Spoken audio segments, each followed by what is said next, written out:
Oke, sebelum kita masuk ke panel discussion, Koko mau mengingatkan bahwa minggu depan itu ibadah Paskah, ya ibadah Paskah hari Jumatnya kita nggak ada ibadah di ruangan ini, tapi kita ibadahnya di ruangan utama di main hall dan itu gabungan semua. Jadi Shine juga gabung ibadah Jumat Agungnya di main hall pukul 10 pagi ya di main hall.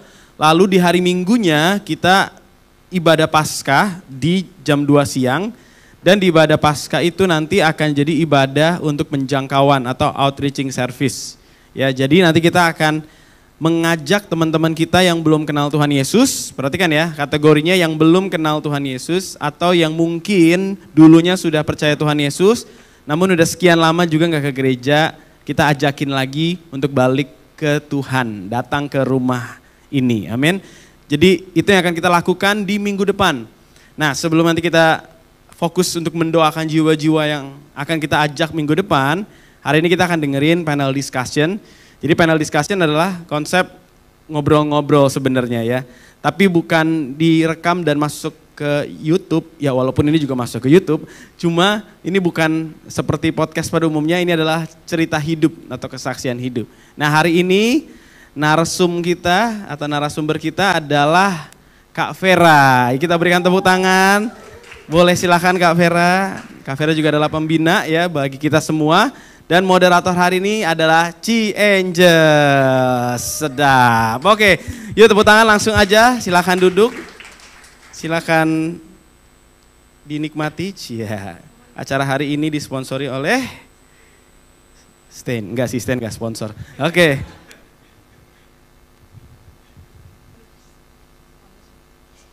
Wes.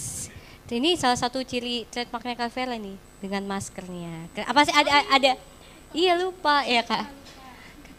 Nah karena tadi sekalian perkenalan lagi tambahan ya Kak. Jadi tadi sudah diperkenalkan oleh Ko Edwin, Kak Vera adalah pembina Shine. Kayak founding bukan father tapi founding mother. Kalau founding mother ya. Dan nah tadi ada hubungannya dengan dengan masker.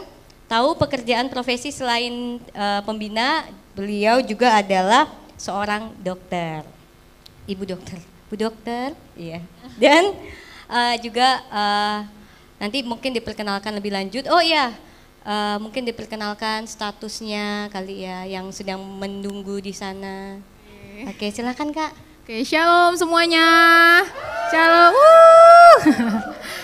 Senang banget bisa ada di sini ya, ketemu lagi sama semua anak Shine di sini. Banyak juga wajah-wajah baru yang saya kurang mungkin nggak kenal nama ya, tapi namanya wajahnya akan selalu saya notice setiap saya duduk di sana, saya notice gitu ya. Bersyukur buat semuanya. Sekali lagi shalom. Shalom. Yeah. Nama saya Vera, perpanjangannya Vera Dita Sitorus ya. Dan selalu sudah menikah dengan satu anak, itu suami saya Febri Rahmanto. Oh, iya. Anaknya? Anak saya Kefas Jeremia Rahmanto. Yeah. Oke, puji Tuhan sampai situ aja ya. Apalagi? Mungkin pertanyaannya tadi Kak kan juga bergerak di marketplace sebagai dokter, mungkin di mana gitu praktiknya. Siapa tahu ada yang mau datang. Oh gitu ya, mau datang on appointment dan harganya naik ya. Bukan special price ya. Oke, kakak sekarang sedang bekerja di 2 klinik swasta. Ada nggak usah sebut merek ya, nanti nggak disponsorin juga aja. soalnya ya. Chat aja ya.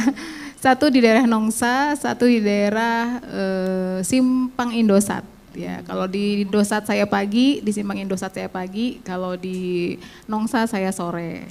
Sore jam 4 sampai jam 9, di Simpang Indosat jam 8 sampai 12.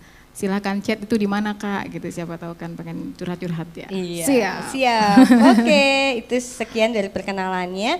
Nah sekarang kita masuk ke panel discussion. Nah kebetulan aku mau highlight lagi panel discussion ini dengan tema Jesus Effects. Jadi udah beberapa minggu ya kita bahas tentang Jesus Effects. Jadi apa sih Jesus Effects ini? Adalah perubahan hidup yang yang kita alami karena kita mengenal Yesus dan semakin dalam berjalan bersama Yesus.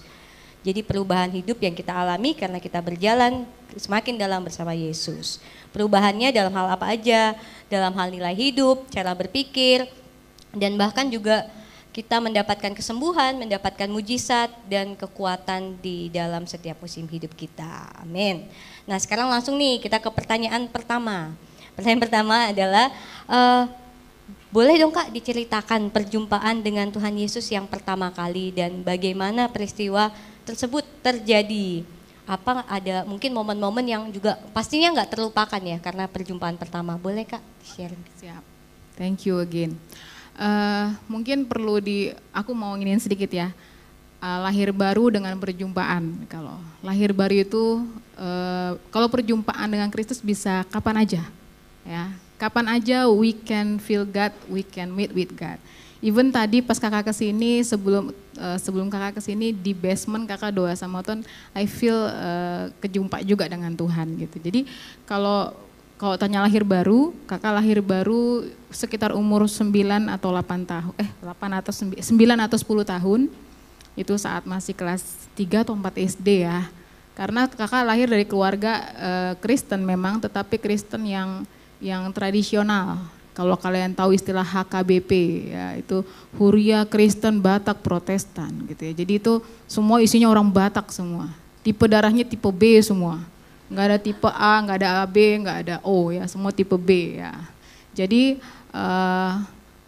kakak lahir baru setelah kakak kelas 3 atau 4 ya, itu pertama kali gereja Bethel Indonesia itu di Bekasi.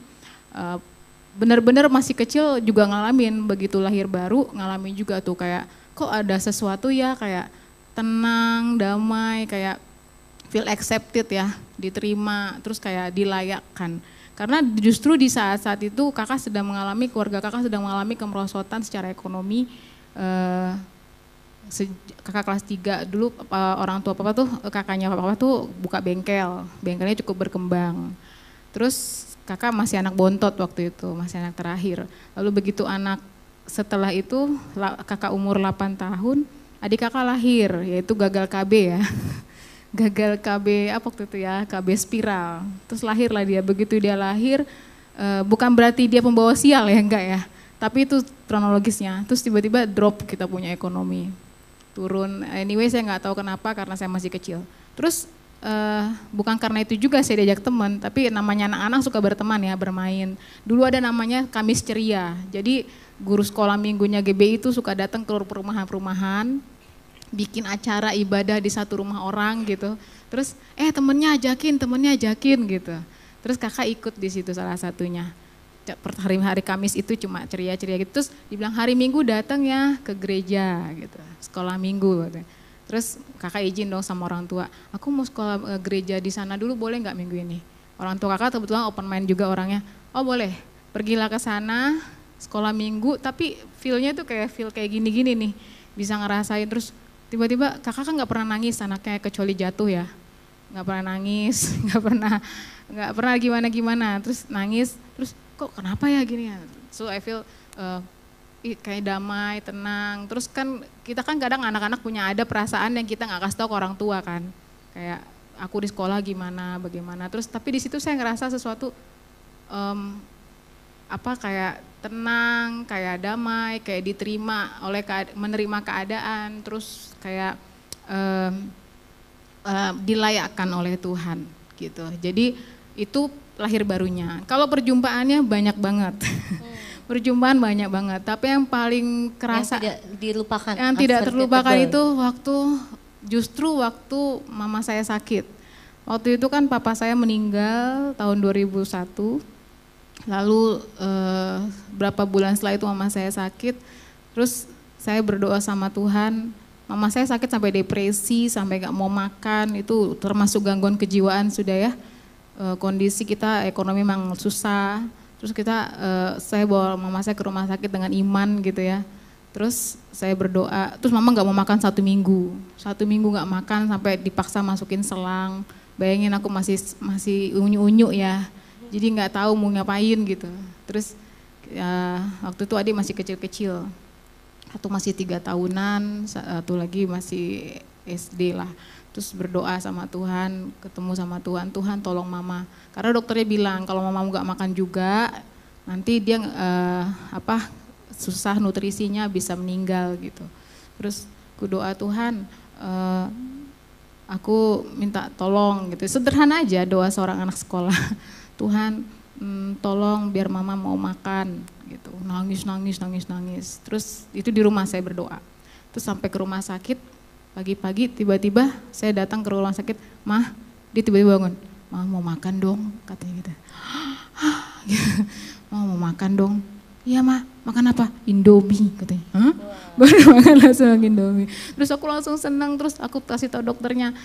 Terus dokter bilang, tadi dia masih ngeronta-ronta loh, nggak mau makan gitu. Terus akhirnya dia mau makan. Itu yang paling terasa saat mama saya sakit. Yang pertama sakit, yang kedua sakit waktu di Cipto Mangunkusumo. Mama saya sakit kanker, didiagnosa kanker tulang waktu itu ya, kanker tulang. Terus sama kan kondisi ekonomi karena orang papa nggak ada. Ini udah nggak ada uang nih, mama saya dirawat 3,5 bulan. Saya sendirian, adik-adik di Bekasi di rumah, merawat diri sendiri, saya juga di rumah sakit. Saya sampai tidur di bawah kolong tempat tidur mama saya. Mama saya harus dioperasi, tapi saya nggak punya apa-apa. Terus saya doa sama Tuhan di bawah kolong, Tuhan dari mana saya harus, kalau nggak dioperasi kan katanya amputasi. Saya udah nggak punya apa-apa, terus masa punya mama nggak punya kaki gitu. Tuhan tolong gitu. Terus bahkan divonis umur mama saya itu udah pendek gitu ya. Terus saya doa, Tuhan, I don't know how, aku nggak tahu gimana caranya.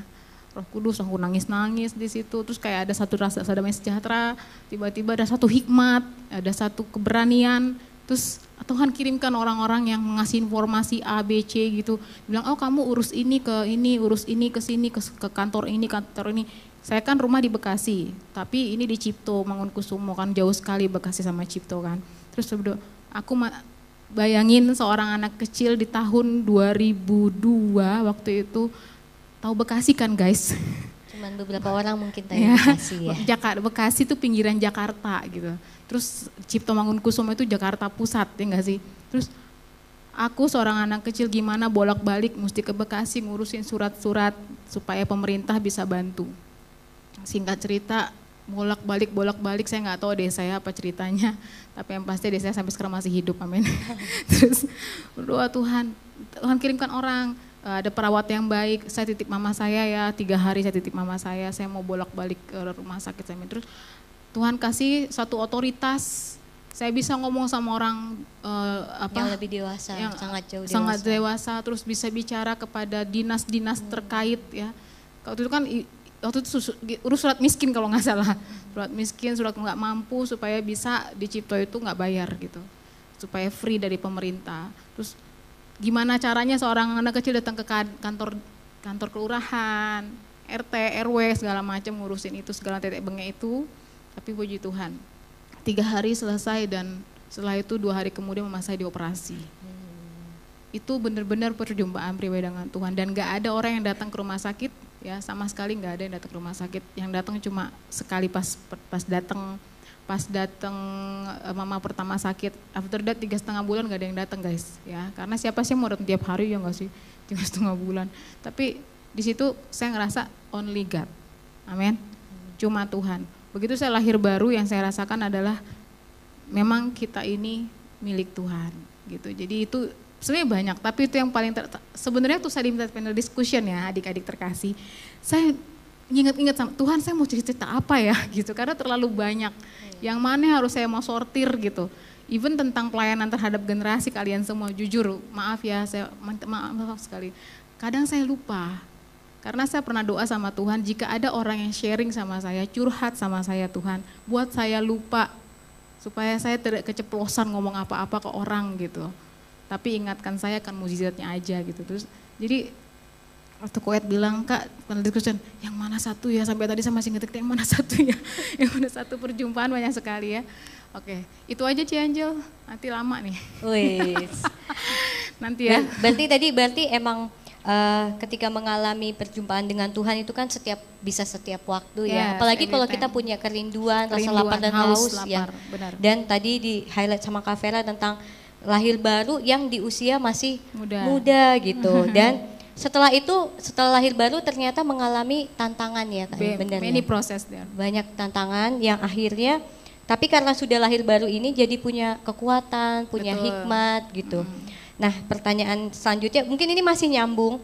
Ya pasti nyambung sih, temanya sama. Iya dong, temanya sama. Nah, tadi jadi ada tadi Kak bilang kan ada damai, kemudian ada otoritas. Nah, boleh Kak di-highlight lagi secara spesifik perubahan dalam cara berpikir, nilai-nilai dan mungkin kebiasaan-kebiasaan setelah Kakak lahir baru. Perubahan-perubahan apa sih gitu yang terjadi? Perubahan, oke benar. Mundur ke belakang ya. Waktu minggu pertama co-ed sharing, saya harap semua masih ingat ya. Saya harap teman adik-adik setiap sharing diingat semua poin-poin nilai-nilai ya. Jadi kalau kita percaya sama Tuhan, itu akan merubah pola pikir kita ya, itu akan merubah action kita, itu akan kita adopsi menjadi sebuah kebiasaan ya. Itu semua proses perjalanan bersama Tuhan. Jadi kalau kakak yang kakak paling rasain, kakak itu orangnya gimana ya, orangnya sebenarnya segenan, maksudnya nggak mau cerita kondisi saya gitu. Terus ngerasa bisa seorang diri, saya nggak perlu orang lain, saya nggak perlu bicara. Terus terlalu rasional, kakak dua orangnya rasional, maksudnya semua tuh yang di logik gitu. Supranatural tuh kayaknya aneh gitu, semua pasti ada perhitungan. Makanya kalau mau sama Kak Vera tuh tanya kok itu A, B, C, D, F, G itu kayak kenapa, bagaimana, begini, begitu, gini gitu, dasarnya apa, itu logik gitu loh. Tapi setelah kenal Tuhan, modifikasi, amin. Karena ikut Tuhan juga realistis, tapi Tuhan gak boleh di bawah realistis kita. Tuhan harus di atas realistis kita. Amin. Ada namanya kebenaran Tuhan. Jadi kebenaran Tuhan harus di atas kebenaran kita sebagai manusia. Itu kebenaran kita hangus oleh kebenaran Tuhan. Karena Tuhan kita Tuhan yang paradoks. Jadi yang dunia bilang semakin kamu nabung semakin kamu kaya, Tuhan bilang enggak, banyak nabur makin diberkati Tuhan, bener gak? Jadi kebalikannya, dunia bilang balas kejahatan dengan kejahatan, Tuhan bilang balas kejahatan dengan kebaikan. Tuhan tuh emang sedikit aneh tapi keren, amin. Ya, jadi yang berubah adalah yang pertama, saya jadi orang yang enggak terlalu logik. Oh, awalnya jadi logik ya Kak? Logik banget. Oke. Logik banget, nggak masuk tuh sama saya kayak gitu-gituan gitu, ya. Terus apalagi terus berikutnya orangnya kayak set gitu, jadi nggak bisa kayak belok-beloknya nggak boleh gitu. Tapi sejak ikut Tuhan mulai bisa kayak ya udah kalau mempertimbangkan ya, bukan kompromi sih, kayak berani mempertimbangkan. Lalu yang paling ini adalah sabar mendengarkan orang. Ya makanya kakak pelayannya lebih banyak ngedengerin, sabar mendengarkan orang. Terus berani, ya kalau dulu saya nggak berani bicara, kayak segenan gitu. Negor orang nggak berani, kasih tahu orang nggak berani. Setelah ketemu Tuhan, kenal Tuhan, sepanjang yang kamu bicarakan itu benar dan kamu tidak merasa dirimu benar, tapi yang kamu sampaikan adalah kebenaran Tuhan, it's okay untuk bicara. Gitu, bicara aja, memang itu hal yang salah, katakan salah, tapi saya juga harus mengakui saya punya salah, ngerti nggak? Ya jadi seperti itu mungkin yang paling saya ingat ya.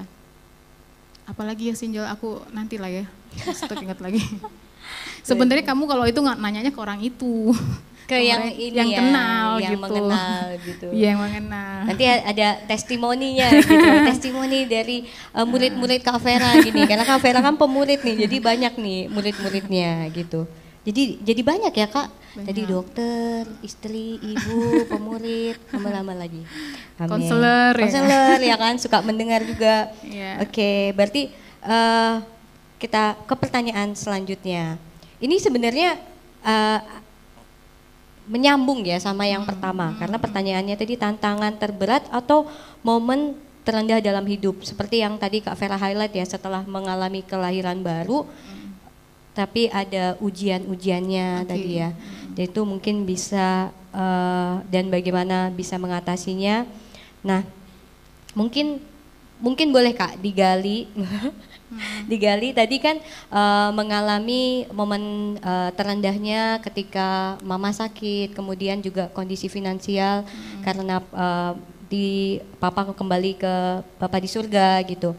Atau mungkin ada nih Kak hal-hal yang kakak juga alami, momen terendah atau tantangan terberat yang mungkin sekarang teman-teman di youth ini alamin. Misalnya mungkin di sini kan ragamnya dari yang kuliah, bekerja gitu Kak, atau tentang pasangan hidup gitu Kak. Mungkin ada momen-momen itu. Oke. Mengenai kuliah ya. Yang kuliah ya. Siapa yang masih kuliah di sini? Atau ada mahasiswa abadi? Oke, ya. Saya hampir loh, percaya nggak? Itu titik terendah dalam hidup saya ya.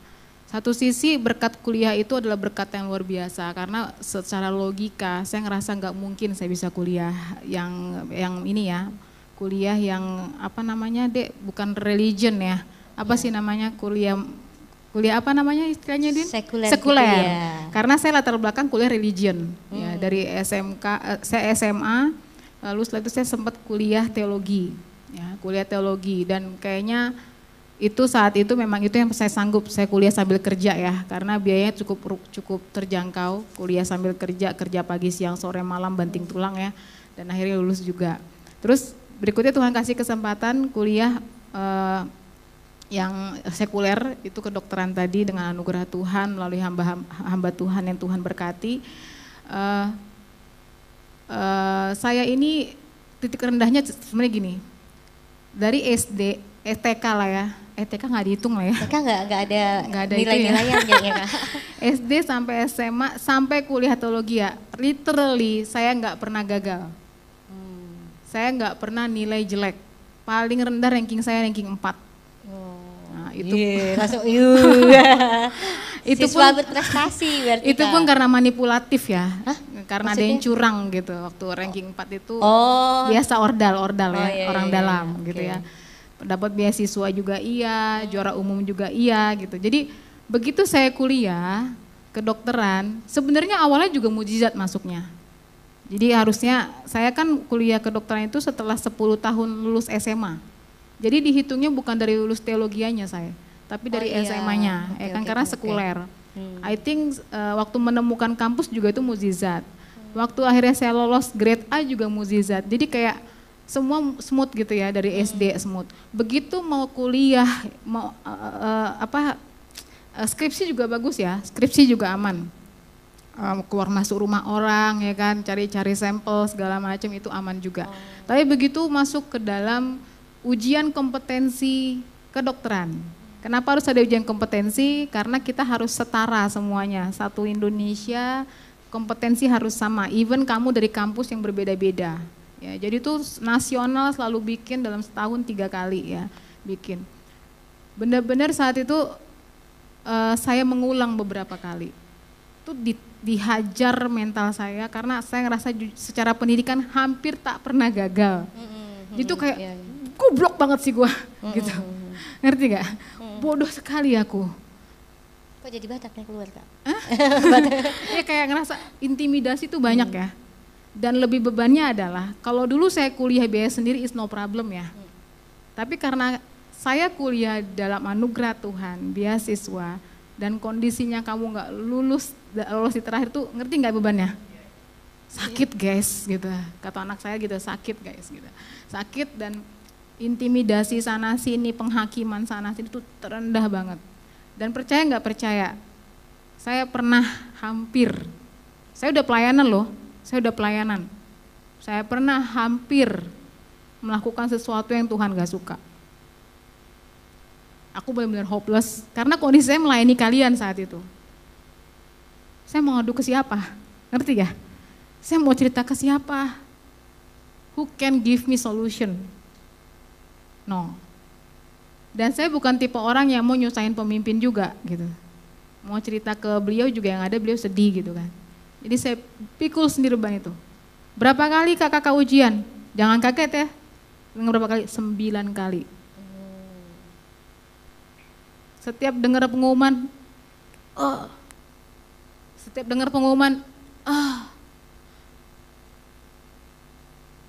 sakit. Tuhan benar-benar hajar harga diri saya. Tuhan benar-benar hajar mental saya. Tuhan benar-benar uji iman saya. Iya. Tuhan benar-benar uji keberpautan saya sama Tuhan. Tuhan benar-benar uji journey of my faith with God. dalam kondisi sudah pelayanan ya, ingat ya, melayani nggak melayani proses tetap jalan teman-teman. Karena apa? Iman kita tuh progres. Beda iman lahir baru dengan iman kamu jiwa baru, dengan iman kamu sudah melayani itu harus dibedain. Sama seperti sekolah kok, ya. Ujiannya naik terus, benar? Amin. S1, S2, S3, mau gelar doktor kamu lebih tinggi lagi tuntutannya dan segala macam. Sama dengan Tuhan juga gitu. Jadi waktu itu saya benar-benar drop sampai semua habis. Hasa saya pun habis, semua habis. Dan gak punya tempat ngadu, serius gak punya tempat ngadu. Sama sekali gak punya tempat ngadu. Even saya cerita sama teman-teman, termasuk sama Koet juga memang saya cerita. Tapi Koet apa yang bisa apa ya Koet ya? Bisa apa? Dia cuma dengerin aja gini. Yang kuat ya Kak. Tapi dia gak tahu ketika saya sudah, maaf ya mungkin saya harus ngomong. Saya pernah hampir mengakhiri hidup saya. Tapi saya udah minta ampun sama Tuhan. Karena begitu besar beban saat itu. Berat. Saya hamba Tuhan. Saya melayani kalian. Every time saya kasih kalian semua semangat. Merasa bersalah gitu. Oh, gue gagal dalam hal ini Tuhan. Tapi yang lucunya saya pertimbangkan terus, Tuhan tapi kenapa setiap saya nggak lolos tuh bukan poin rendah, ngerti nggak? Tipis gitu ya Kak? Tipis banget, cuma 0,1%. Wah, itu lebih nyesek Itu lebih nyesek, sakit hati. Nah, misalnya nilai kelulusan 70. Kamu 69 terus, 9 kali. Tuhan mau ngapain sih? Gitu. Masa kurang sih Tuhan bikin aku malu 8 kali? Saya nggak tahu Tuhan mau hajar apa. Semua habis, motor saya jual supaya saya bisa pergi. Karena saya ujian nggak di sini. Saya ujian selalu keluar kota. Karena kampus saya belum bisa ujian. Saya ke Pekanbaru, ke Jakarta, ke Padang, biaya habis, iman hampir tipis. Nggak ada support. Tapi setiap saya mau selesai, Tuhan selalu bilang, maju. Ingat ya Dek, apapun yang kita alami, tempat kita hanya Tuhan. Jangan, dan saya nggak nyesel nggak punya orang-orang, maksudnya saya nggak nyesel. Selalu Tuhan. Dan pasti setipis apapun, setitik apapun, Dia selalu kasih clue buat kita. Amin. Dia selalu kasih petunjuk, Dia selalu kasih tali buat kita pegang. Ingat ya, waktu Kak sharing 2 minggu, 3 minggu lalu dia bilang apa? Waktu kamu terdesak, miskin kamu. Betul? Miskin. Review dirimu. Apa? Tobat dari mana? Amin. Terus kakak mengalami itu ke-9 kali. Saya berdoa sama Tuhan. Tuhan, sampai jujur ya, saya korbankan sampai saya nggak nikah. Kofeb nunggu saya loh. Iya. Terima kasih kesetiaannya Kak Feb. Gimana? Oh dia lagi harusnya saya nikah 2016, ya enggak? Setelah kalian harusnya kan. Harusnya nikah 2016 karena saya udah tunangan di situ. Mereka nikah, saya minggunya tunangan. Dia nikah Sabtu, saya Minggu tunangan. Iya, ya, benar sekali. Benar sekali kan? Soalnya. Iya kan? Setelah itu harusnya nikah, tapi karena saya belum lulus, saya punya janji sama Tuhan. Saya tidak akan nikah kalau belum. Saya pikir Febri akan menyerah. Tapi dia bilang, lanjutkan. Dan dia salah satu support terbesar saya. Nanti doanya juga kenceng. Kayaknya kenceng banget itu kayaknya. Kenceng banget. Mundur lagi nih. Ya kenceng banget ya. Terus akhirnya ke-9 kali. Ya. Kalau Panglima Naman cuma 7 kali masuk itu kan. Masuk ke Sungai Yordan kan. Saya 9 kali dimasukin sama Tuhan. Begitu ke-9 saya ke Padang terakhir, saya bilang, Tuhan, ini aku serahkan otakku ini yang dari sama Tuhan, yang cuma segepok ini sama Tuhan. Sisanya terserah Tuhan. Tuhan udah tahu semua, tiap air mata saya selalu di tempat tidur tiap hari, udah gak tahu lah Tuhan. Saat itu saya benar-benar lebih ringan dari 8 kali sebelumnya. Bahkan waktu hari ujian saya gak baca buku lagi, saya pinggirin semua buku. Saya cuma nyembah Tuhan. Saya ulangi kejadian waktu di Jakarta. Saya cuma nyembah Tuhan pagi-pagi, ujian jam 12. I praise you Lord, I surrender, bla bla bla bla dengan hati, bukan karena mau minta apa-apa ya. Emang ini terus ujian saat kalian tahu pengumuman nilainya jauh melesat dari standar rata-rata. Oh, iya. Haleluya. Tuhan luar biasa, amin. Amin. Jadi kalau kalian sekarang di kuliah lagi, aduh skripsi lah, apalah, please, masih ada Tuhan, amin. Amin. Jangan nyerah, Tuhan sumber hikmat, sumber kekuatan, Dia sumber rumus-rumus, Dia sumber hal-hal apa tuh, atau penelitian-penelitian, Dia sumber semuanya. Amin. Dia bisa lakuin itu, amin. Saya 9 kali, cukup, jangan ada Vera yang kedua, amin. Ya, itu kalau soal pendidikan. Kalau soal apa lagi tadi? Kerjaan. Kerjaan. Saya baru pindah dari Tanjung Pinang bulan 7 kemarin. Ini juga baru-baru ini saya alamin. Saya apply ke awal bros, kemana saya apply. Itu bulan 7 saya ke sini. Tapi tiba-tiba pas saya masuk rumah sakit, saya berpikir, udah di interview dan macam-macam. Rumah sakit itu kan dia itu shift kerjanya. Anak saya bakal nggak ada yang ngurus, shift pagi, sore, malam. Kalau malam kepas gimana, kalau saya shift siang kepas gimana. Gimana pun juga kalau sudah menikah rumah tangga yang pertama. Nanti kalau kepas sudah agak gede mungkin saya bisa. Saya freelance beberapa waktu, tapi kita terus berdoa sama Papa Kefas, sama Ko Febri berdoa, Tuhan gimana caranya, dan saya nggak ngerti gimana caranya. Begitu tanggal 25 Desember ibadah di sini, tapi udah ada proses ya teman-teman, nangis iya, diproses luar biasa, nangis, malu rasanya kok udah sampai sini nggak ada kerja tetap dan lain-lain, padahal dokter loh gitu. Lagi-lagi seorang hamba Tuhan nggak semudah itu ya. Orang taunya Kak Vera hamba Tuhan loh. Masa hamba Tuhan susah nyari kerja? Masa hamba Tuhan, wah it's very Tuhan hajar lagi harga diri ini. Ya. Lalu tanggal 25 mukjizat terjadi. Kakak nggak perlu ngelamar guys. Tiba-tiba set, Dokter Vera, apakah bisa jadi dokter tetap di ini jam sekian? Diskusi sama suami, gimana Pak? Oke, jalan. Amin. Tuhan buka jalan. Sorenya tiba-tiba Tuhan kirim lagi dokter dari Singapura. Ketemu di hotel. Bukan ngapa-ngapain ya. Ya, makan Natal ya. Terus dia pertama pakai baju Santa Claus. Saya ini orang siapa pakai baju Santa Claus? Terus ternyata dia dokter emergensi dari Singapura, dia tuh Singapura, Filipina segala macam. Terus, oh kamu dokter Vera ya? Iya. Kita bikin agreement, dia bilang saya mau minta kamu kerjasama dengan saya. Kalau saya punya pasien dari Indonesia, kamu yang antar keluar. Amin. Terbuka, keluar. Setiap kalau dari luar ke Indonesia pun kamu yang jemput. Jadi sifatnya kerjasama. Tanpa saya tahu itu seorang siapa sih. Amin. Santa Claus Kak tadi Bapak bilang. Gimana? Santa Claus beneran ya? Bener. Terus I bilang kenapa kamu percaya sama saya? I don't know, I just see you and I believe you. Siapa kalau bukan Tuhan? Amin. Amin. Orang kan nggak tahu saya dokter. Coba, emang ada tampang dokter?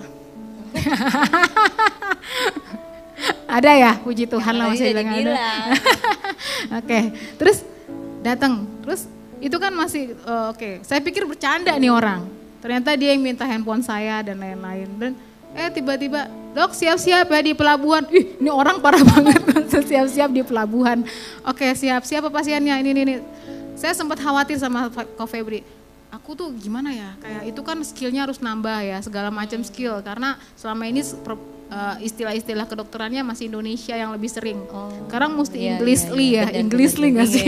Englishly, ngomong sama dia mesti Englishly gitu kan. Terus ya udah, puji Tuhannya Ko Febri orangnya selalu positif ya, itu saya suka dari dia. Iya. Terus dia bilang, kayaknya mulai nyelempet ke seksi LD, love and dating ini relationship. Yes. Terus dia bilang, justru itu tantangan. Itu kesempatan yang buat saya masalah, buat dia tantangan kesempatan. Asih setiap malam sekarang baca semua Inggris, segala macam. Terus tiba-tiba dia, dok standby di pelabuhan ini gini. Ngerti ya kalau Tuhan udah kerja ya. Tuhan buka jalan. Berikutnya apa? Saya masih jam kerja sore. Yang itu freelance. Berikutnya yang pagi. Saya juga gak nge-play apa-apa. Tiba-tiba di WA. Dok saya dari HRD rumah sakit ini, grup klinik ini, meminta dokter untuk menjadi dokter tetap lagi di klinik bagian ini. Apakah dokter bersedia? Saya nggak apply guys. Ya, ngerti ya? Buat yang kerja-kerja, yang Tuhan mulai pertama hatinya dulu. Amin. Buat apa kamu kerja? Bahkan Tuhan kadang menguji tuh, kalau kamu kerja kenapa? Kalau udah kerja tujuannya apa? Buat siapa? Bagaimana? Terus kalau udah kerja nanti kamu belok kiri atau belok kanan atau lurus ke gereja? Kalau hari Minggu. Hari Kamis kiri kanan atau lurus ke kul? Kadang Tuhan tuh kayak, kalau saya pribadi ya, Tuhan nanya sampai sedalam itu atau saya izinkan nanya, saya nggak tahu juga. Tapi saya selalu deep gitu kalau lagi berperkara sama Tuhan. Kalau udah saya kasih gimana? Gini. Tujuannya hanya untuk Tuhan. Supaya Tuhan dikenal lebih dalam. Dan itu saya lakukan. Setelah itu terjadi, saya ngobrol sama dokter Singapura juga nggak lewat-lewat dari kuasa Tuhan. Saya selalu bilang all because dia sebenarnya Kristen ya, tapi Kristen yang kurang serius menurut saya ya. Nah, terus kalau Santa Claus lagi tuh Kak. Iya, Santa Claus ya. Di Kristen nggak ada Santa Claus. Iya. Terus di klinik saya yang di Nongsa, saya dokter Kristen satu-satunya. Oh. Tapi saya gunakan itu buat kesempatan, seperti kata suami saya, jadikan kamu dokter yang berbeda. Kalau ketemu saya ngobrol, banyak ngobrol. Menjadi konseling gitu ya Kak ya? Yes, tergantung kasusnya. Tergantung kasus. Kalau saya lihat dari pintu, saya udah, ini kayaknya ada yang beda nih. Saya gini-gini, dia ngerasa, saya maunya sama dokter lah, saya pindahin aja BPJS saya ke sini. Iya, ya gitu. Jadi soal pekerjaan gak ada yang mustahil buat Tuhan. Teman-teman yang masih mencari ya, pastikan dulu motivasimu. Amin. Tujuanmu dalam minta berkat kerjaan dari Tuhan tuh apa? Amin. Amin. Sip. Lalu soal pasangan hidup. Iya. Apa pasangan hidup yang gimana? Kan kalau untuk yang fase-fase seperti ini mungkin lagi dalam mendoakan, mencari, menanti pasangan hidup gitu. Bagaimana Kak? Oke. Pengaruh Pasangan Yesus hidup dalam kehidupan Kakak. Ini kayak lagi skripsi ya, pengaruh Yesus dalam ya gitu. Ya. Pengaruh Yesus ya.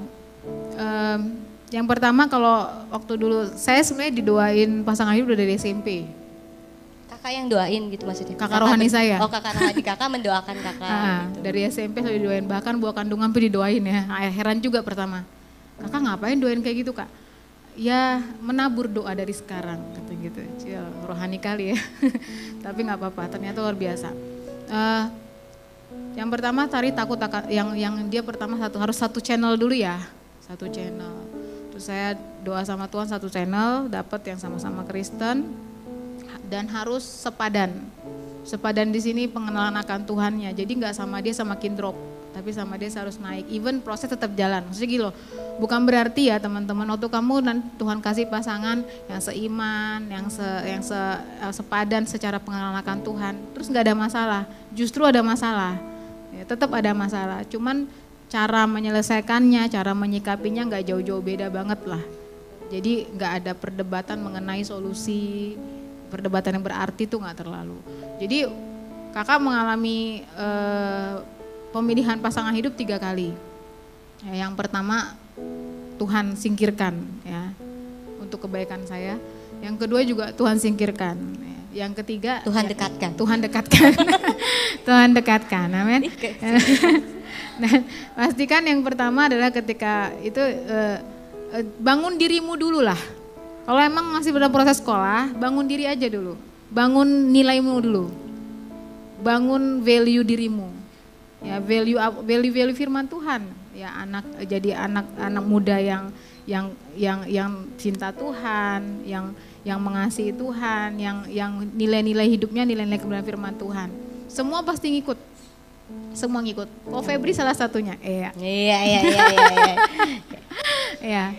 Enggak apa-apa ya, Pak. Kayak Enggak apa-apa ya. 14 Februari. Enggak apa-apa ya, saya sarangnya. Iya. Jadi emang warga-warga Shiners ini paling rame kalau urusan begini-begini. Jadi langsung. Ya, jadi Ko Feb ini sama kakak beda 9 tahun, lebih muda dia. Ya, lebih muda Ko Feb 9 tahun dari Kak Vera. Ya. Dulu yang pertama lebih tua 9 tahun. Ya, dari Kak Vera. Yang kedua lebih muda 3 tahun dari Kak Vera. Ini lebih semuda 9 tahun, makin muda kan. Makanya saya ikut muda, guys. Ya. Jadi waktu dia bilang mengucapkan isi hatinya, yang pertama saya pikir dia itu sedikit terganggu. Ya, kayak are you okay gitu, kok ngomong ya sama Oma Kak Vera. Mungkin bahasa kasarnya gini, kamu gila ya gitu. Karena Kak Vera ini kan ibaratnya kakak kamu, kakak rohani kamu yang selalu bersama-sama melayani gitu. Dia bilang enggak, terus dia berani bicara gini kok Feb, saya bukan mau pacaran Kak, saya mau nikah. Widis.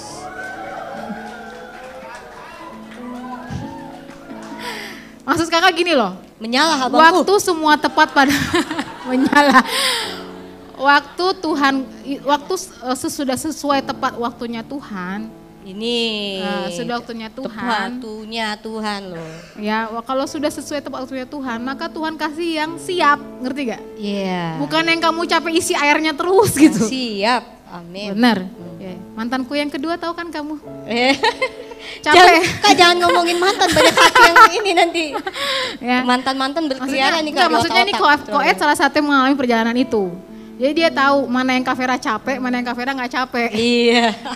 Aduh kok jadi. Jadi gitu. Jadi yang saya lihat tuh kalau udah waktunya siap, Tuhan rasa siap dari calon kamu dan siap dari kita. Ingat deh, waktu kamu sekarang lagi prepare diri kamu, Tuhan lagi prepare someone in other place gitu loh. Warga Chiners tolong, warga Chiners tolong, warga Chiners. Tuhan lagi siapin dia. Gitu. Ternyata waktu saya lagi disiapin Tuhan di sini, Tuhan lagi siapin Kofeb di Toraja. Yes. Warga. Jadi Toraja lagi jadi apa? Full timer yang tukang beres-beres kursi, gulung-gulung kabel. Ya harus tunduk pemimpin luar biasa, ngangkat-ngangkat pelayanan jalan dari sini ke sana berkilo-kilometer. Tuhan lagi siapin sikap hati dia, Tuhan lagi siapin kedewasaan dia supaya ketemu orang seperti Vera. Amin. Warga Jadi gitu, dimohon. jangan langsung bilang saya bukan pacaran, saya mau nikah. Oke, jadi ya sudah sampai situ saya. Tapi waktu itu belajar saat kalian diizinkan Tuhan ada di posisi itu, kalian harus jujur, nggak boleh bohong-bohong. Kalau suka bilang suka, kalau enggak bilang enggak. Jangan gantungin orang, ya gitu. Karena saya mengalami itu sama Kofeb. Waktu itu saya belum suka sama Kofeb. Ya, saya kasih tahu apa adanya. Dan Kofeb nggak menyerah, puji Tuhan. Akhirnya jadi. Iya. Jadi bangun aja nilaimu dulu ya, nanti Tuhan siapin. Amin. Berarti tadi ada 3 ya yang kita highlight. Yang pertama ketika dalam masa pendidikan, ya ketika dalam masa pendidikan, ketika kita mungkin diizinkan mengalami kegagalan-kegagalan, harus berserah sama Tuhan ya Kak ya, harus mengandalkan Tuhan. Dan yang tadi kedua mengenai pekerjaan juga bagaimana, aku tadi paling suka waktu kakak meng-highlight yang mengenai pekerjaan adalah ketika udah ada Yesus dalam hidup kita, kita tuh jadinya nggak cuman berpikir berhenti kayak, oh pekerjaan ini untuk memperkaya saya, untuk menambah mungkin saya kelihatan statusnya lebih keren gitu ya, di LinkedIn dengan segala pengalaman kita, tapi lebih dalam lagi, Jesus Effects itu membuat kita kayak bertanya, di pekerjaan ini apa motivasi saya gitu ya, jadi selalu menjadi orang yang signifikan, gak cuma sukses gitu. Dan yang ketiga tadi yang paling disukai nih oleh warga Shiners mengenai pasangan hidup gitu ya. Tadi Kak Vera bagikan juga untuk selalu, mungkin kita biasa kalau kita nyebutnya be the right one dulu ya Kak ya, before finding the right one, sampai akhirnya dengan waktunya Tuhan dipertemukan gitu ya Kak. Meskipun mengalami mungkin jatuh bangun juga ya dalam dunia percintaan kan, tapi benar, berhasil gitu ya, dimenangkan oleh Bapak yang di sana. Ya, gagal nikah 2 tahun ya? 2 tahun.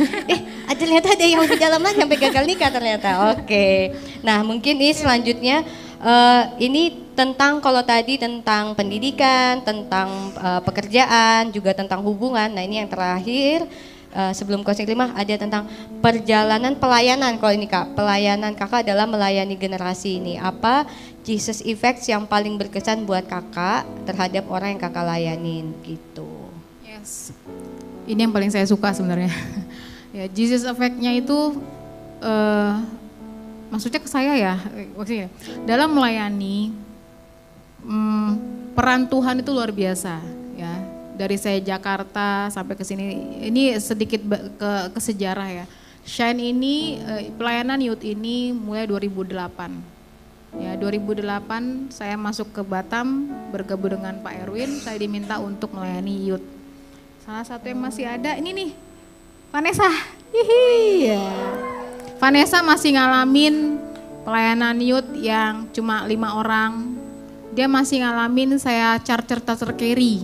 Saya charter carry ke rumah-rumah untuk bawa mereka ke gereja. Ya, saya masih ngalamin itu seorang diri ya. Lalu setelah itu 2011 atau 2012 baru namanya berubah jadi Shine. Karena saya sudah punya tim. Waktu itu saya minta tim sama Tuhan, Tuhan kirim ke OED, Tuhan kirim juga waktu itu ada namanya Marga Manurung, siapa saya lupa. Ya. Lupa ya, siapa sih namanya Dek? Siapa Ed namanya Ed? Hah? Arnold. Iya, Arnold, ya itulah. Ya, terus ya yang masih Tuhan kirimkan lagi ke OVEP gitu ya. Jadi yang paling Jesus efeknya ini adalah bagaimana Tuhan mengurapi saat kita melayani generasi muda. Dari Jakarta saya sudah mengalami itu sampai di sini dan pemuritan itu. Yang kalau di Jakarta yang paling saya ingat adalah waktu melayani generasi muda adalah melayani orang yang broken home. Tapi sebelum itu saya ngomong gini deh ya. Kalau Tuhan izinkan sesuatu terjadi sama kamu, masalah hidup kamu, percaya Tuhan mau pakai itu untuk kamu nanti melayani orang yang sedikit banyak seperti itu. Oh, amin. Amin.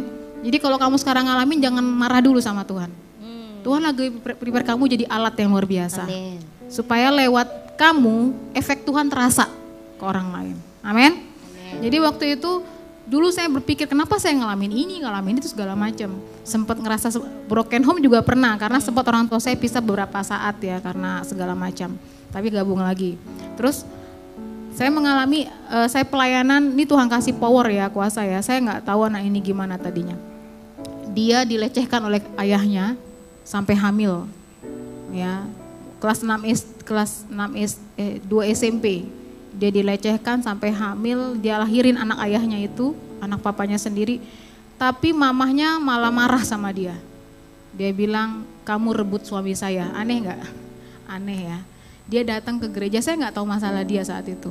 Saya hanya datang, saya peluk dia karena dia datang juga nggak tahu kenapa tiba-tiba datang. Namanya Tit gitu ya, nggak boleh disebut. Terus dia kepahitan, lalu saya konseling. Efeknya Tuhan adalah kuasa, amin. Kuasa, otoritas, wibawa, kasih yang besar. Siapa sih dia? Saya nggak kenal gitu. Dia jiwa baru. Lalu saya ajak dia ke Cool waktu itu, ke Cool. Lalu setulus mungkin saya layani. Lalu dia terbuka apa keadaan dia jadi orang yang tidak percaya diri, dia jadi orang yang pokoknya banyak yang saya pulihkan.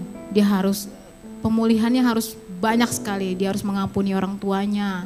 Dia harus terima anak yang dari perutnya itu. Karena dia sempat gak terima. Walaupun dilahirkan dia sempat gak terima. Karena bagi dia itu anak bapaknya gitu. Lalu dia juga udah gak mau lagi sama laki-laki. Ya, lesbi dia jadinya. Ya, itu luar biasa. Tapi jalan yang begitu panjang lalu saya berdoa sama Tuhan. Nah pelayanan itu harus continue, gak cukup sekali, makanya ajak ke Cool, amin. Saya ajak ke Cool, saya jadikan dia, saya bagi hidup, bagi waktu, semua saya beri sama dia. Lalu singkat cerita teman-teman, dia mengampuni ayahnya. Berikutnya sekarang soal lesbinya, dia susah untuk menerima laki-laki, dia cantik sekali, perpaduan Ambon dan Jawa kan cantik ya, ya cantik banget. Terus saya sempat bahkan sayangnya saya sempat jadi korban lesbi dia suka sama saya gitu. Itu luar biasa juga pergumulannya. Tapi singkat cerita berjalannya waktu, efek of God ya, efek of Jesus memberi kita kuasa, kemampuan untuk terus mengasihi dia, memotivasi dia, memastikan harus ada target. Waktu Tuhan minta kita untuk menolong dia, Tuhan targetnya apa? Kalau Tuhan, kita boleh loh kerja sama Tuhan, amin. Kalau Tuhan suruh saya ini, kasih saya ini Tuhan, kemampuan ini. Singkat cerita, dia akhirnya menikah dengan laki-laki. Ya, dia menikah dengan laki-laki, bahkan bukan cuma laki-laki, tapi laki-laki yang mencintai dia apa adanya. Karena saya ajarkan dia untuk terbuka dari awal. Kamu siapa, kamu bagaimana, latar belakang kamu bagaimana, harus cerita. Karena kalau dia dari Tuhan, dia pasti terima kamu. Amin. Dia cerita ayahnya gini, anaknya gini, dia udah punya anak gini-gini. Dan orang itu penerima apa adanya. Wow. Dan itu efek Tuhan. Yang kedua adalah apa? Anak autis. Ada orang tua datang, anaknya autis 1 SMP, 6 SD. Kak, saya udah nggak sanggup ngurus anak saya ini. 3 SD, nggak sanggup urus anak gini. Dulu saya guru privat di Jakarta sambil kuliah, di sini juga sempat. Lalu yang saya lakukan setiap saya mengajari dia, malah saya yang doa puasa teman-teman. Saya doa puasa buat anak ini, saya minta hikmat Tuhan gimana cara ngajarinnya. Bahkan saya bukan hanya berperkara sama anaknya, saya berperkara juga sama orang tuanya. Saya bilang, ibu nggak boleh hanya menghakimi anak. Itu sekali lagi Tuhan beri otoritas untuk bicara sama orang tua. Ibu nggak boleh hanya menghakimi anak. Ibu nggak boleh hanya nuntut anak. Ibu juga harus doain anak ibu. Dukung anak ibu, bapak dan ibu. Puji Tuhan, setelah itu apa? Masuk SMP dia bukan masuk sekolah luar biasa. Dia masuk sekolah biasa. Dia bisa masuk sekolah anak normal dan sekarang sudah kerja. Haleluya. Haleluya. Amin. Puji Tuhan. Ya. Di Batam juga ada lah ya, tapi karena orang-orangnya masih di sini janganlah ya. Jadi begitu banyak kisah-kisah pelayanan yang karena Tuhan, ada kuasa Tuhan yang mengalir gitu ya. Benar, Kak, ya? kuasa Tuhan yang mengalir. Amin. Oke, mungkin ini permintaan terakhir. Ini kalau tadi kan pertanyaan, sekarang permintaan terakhir. Permintaannya gini, ini untuk Kakak mungkin bisa memberikan pesan untuk teman-teman di Shine sebagai closing remarks, dan juga nanti terakhir kita minta untuk Kakak mendoakan Shine gitu ya, mendoakan teman-teman. Mungkin berarti dari tim perlengkapan boleh atau Bibian? Ya? Coba videonya dulu kali ya. Oh, ada video, benar. Okay. Iya, benar-benar. Ini video ini mewakili kayak, Kakak nggak tahu ya, kita panel diskusi ini kan setengah singkat ya. Iya, benar. Saya nggak bisa juga, pengen banget lihat muka kalian satu-satu, melihat apa yang kalian merasakan dan lain-lain. Tapi Kakak harap ini bisa mewakili dan lihat dengan sungguh-sungguh. Kalau tadi semua tentang Kak Vera itu nggak sama sekali. Sekarang semua tentang kalian dan Tuhan ya. Simak dengan baik, renungkan.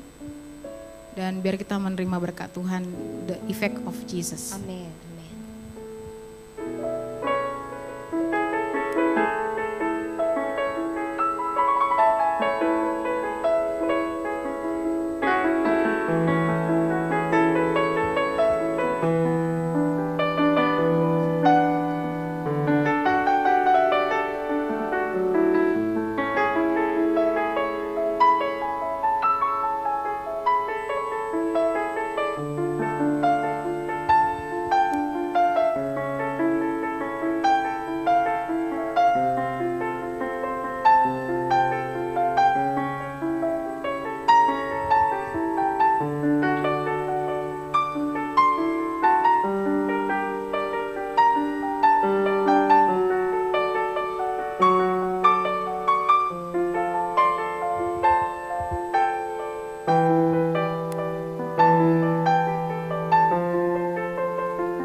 Tuhan.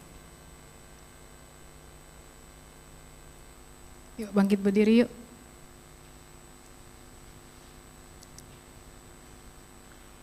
Adik-adik ya, kasih dan kuasa Tuhan yang terbaik atas kita tidak akan pernah berubah.